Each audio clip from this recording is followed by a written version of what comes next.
Build your future with quality education. Emmanuel Arasar JJ College of Engineering and Polytechnic, Marthandam. Admissions open now. முதல்வர் விஜய்க்கு மிரட்டல் விடுக்கும் வகையில் பேசிய வழக்கில் விளாத்திக்குளம் திமுக எம்எல்ஏ மார்க்கண்டேயனுக்கு நிபந்தனை ஜாமீன் வழங்கப்பட்டிருக்கு. எம்எல்ஏ மார்க்கண்டேயனுக்கு நிபந்தனை ஜாமீன் வழங்கி உத்தரவு பிறப்பிக்கப்பட்டிருக்கு. முதல்வர் விஜய்க்கு மிரட்டல் விடுக்கும் வகையில் பேசிய வழக்கில் மார்க்கண்டேயனுக்கு நிபந்தனை ஜாமீன் வழங்கப்பட்டிருக்கு. அண்மை செய்தியாக பார்த்து வருகிறோம்.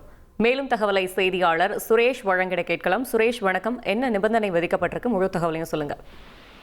வணக்கம். தமிழக முதலமைச்சர் விஜய்க்கு மிரட்டல் விடுப்பதாக பதிவு செய்யப்பட்ட வழக்குல விளாத்திக்குளம் திமுக எம்எல்ஏ மார்க்கண்டேயன் தூத்துக்குடி மாவட்ட குற்றப்பிரிவு போலீசார் ஜூலை 20ஆம் தேதி கைது செய்திருந்தார்கள். இதுக்கிடையில அவர் தன்னை சிறையில் அடைத்து தூத்துக்குடி நீதிமன்றம் பிறப்பித்த உத்தரவை எதிர்த்து ஏற்கனவே உயர்நீதிமன்றத்தில் மனு தாக்கல் செய்திருந்தாரு. அந்த மனுவில் தீர்ப்பு தள்ளி வைக்கப்பட்டிருந்தது.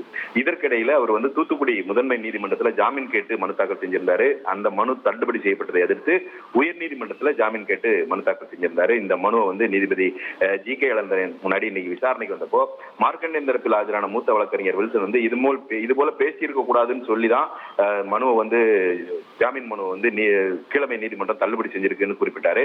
காவல்துறை தரப்பில் ஆஜரான தலைமை குற்றவியல் வழக்கறிஞர் ஜான் சத்தியன் சொல்றாருன்னா, ஆகஸ்ட் 5ஆம் தேதி சட்டமன்ற கூட்டத்தொடர் தொடங்க இருக்கிறதுனால இனிமேல் இது மாதிரி பேச போறது இல்லைன்னு உத்தரவாதம் அளிக்க உத்தரவிடலாம் அப்படின்னு சொல்லி அவர் சொல்றாரு. இருதரப்பு வாதங்களையும் கேட்ட நீதிபதி மார்க்கண்டேயனுக்கு ஜாமீன் வழங்கி உத்தரவிட்டிருக்கிறாரு. அதாவது இனிமேல் இது போல பேச போவதில்லை என்று தூத்துக்குடி நீதிமன்றத்தில் உத்தரவாதம் அளிக்க வேண்டும் எனவும் அந்த நிபந்தனை விதிக்கப்பட்டிருக்கிறது. அது மட்டுமல்லாம சட்டமன்ற கூட்டத்தொடர் நடக்கக்கூடிய நாட்கள் தவிர மற்ற நாட்கள்ல 2 வாரங்களுக்கு சம்பந்தப்பட்ட காவல் நிலையத்தில் ஆஜராகி கையெழுத்திட வேண்டும் என்றும் நீதிபதி நிபந்தனை விதித்திருக்கிறார். Build your future with quality education. Emmanuel Arasar JJ College of Engineering and Polytechnic, Marthandam. Admissions open now.